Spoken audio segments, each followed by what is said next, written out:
Hi, Mark and Tamil Kenny with Think Multifamily. We're here to talk to you today about step number 13, closing your deal.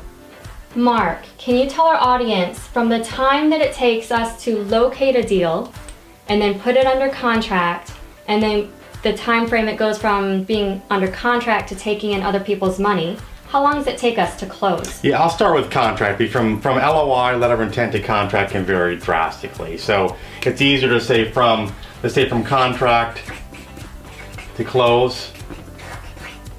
It's gonna, it depends on type of loan, things like that, but figure out 60 days. If you remember in step 8, we talked about contracts. You always want an extension. You might need it, so right. Take it. You want to work it into the contract. Don't assume you can get it after the fact, but roughly 60 days to close the deal. Okay, great. And so once you close the deal, then what happens? What should you as the sponsor expect to happen, and what should the investor expect to happen? So right before you close, we'll talk a little bit more about that too in operations, but okay. Right before you close, you're going to get something called a settlement statement. And this is going to be given to the sponsor. And the issue, if you want to say with a settlement statement, is that you might get a dozen of them. So, you're getting these settlement statements sent to you and you have to review them. And what you want to look for is make sure, hey, is my earnest money I put down on there? What if I'm getting credits for some sort of repairs? What if there are prorated rents? All those type of things. You want to, and it's not uncommon when they miss something. Okay. So be careful, because the settlement statement will come to you, and then the lender will have something called like sources in use.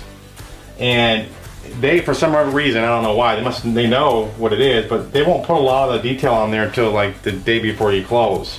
So you're going through their settlement statement along with sources in use, and you're like, hey, and then all of a sudden you're like, oh my gosh, there's like an extra, whatever, $200,000 of fees on there I didn't expect, whatever the number is. Right. So you want to go through this very, very closely, because they can miss stuff. So you said the sponsor is sent a settlement statement. Who's sending them that statement? Title company. The title company, yeah. Because that's a key point too. I'll put on here, you're working very closely with a title company, and you're going to raise money. We talked about in step 12, right? Raising money. Well, when you raise money, you could have some money going to the title company. So investors could wire funds to the title company. It might give investors a little more comfort level because they know it's going to title rather than going to like a bank account with the LLC. The downside to the sponsor is that they don't have any visibility into that bank account for the title.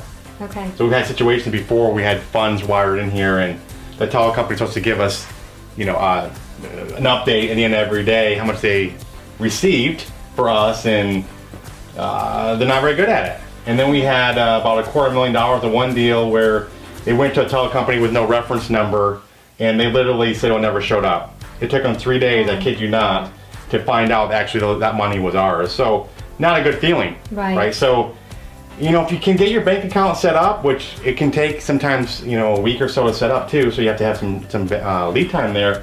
I would like to get it put into my own bank account. Not my own, it's the LLC's bank account. Right.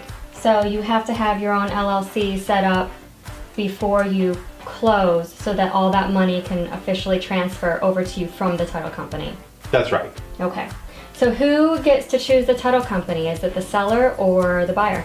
Well, my opinion on it is whoever's paying for it. So it's not uncommon where a seller would say, they'll pick the title company and then they want us to pay for title. Okay? Okay. No.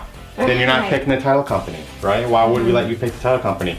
I think people probably get some incentives from title companies, I think is what happens. I don't know that. Right. But end of the day, if they're not going to pay for it, in my opinion, they get no say. And that's all agreed to in the contract ahead of time. Okay, great.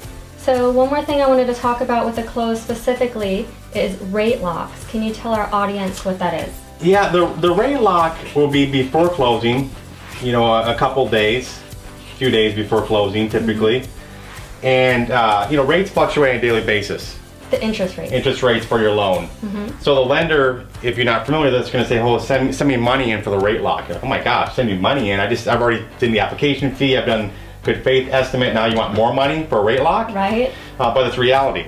So at that point in time, you're basically, your rate will be locked in usually a couple days before you close your loan. and they require you to wire funds to them to do that. Okay. So don't be surprised. You're going to pay more money right before closing for the rate lock.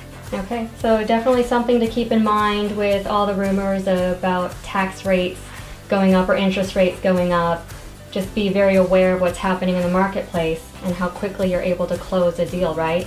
That all determines of what you end up closing with at the end. Right, and they're going to give you a term sheet up front. Like step 10 is more financing, get a term sheet for that. But it's not uncommon where reality could be different before you close. And what are you going to do if it's different? You're not going to close. You have to close the deal. Right. So yeah, it could be aware of the interest rates, and when you underwrite your deal, we talk about step 4. You want to have a little bit of cushion in there for the interest rate. Right. So we definitely go more into depth about how to underwrite your deal so that it's a conservative underwriting, not aggressive, just in case things like that happen last minute.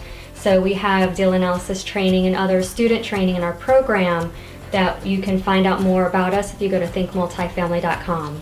That's all we have for now on step 13 on closing your deal. Bye for now. Right?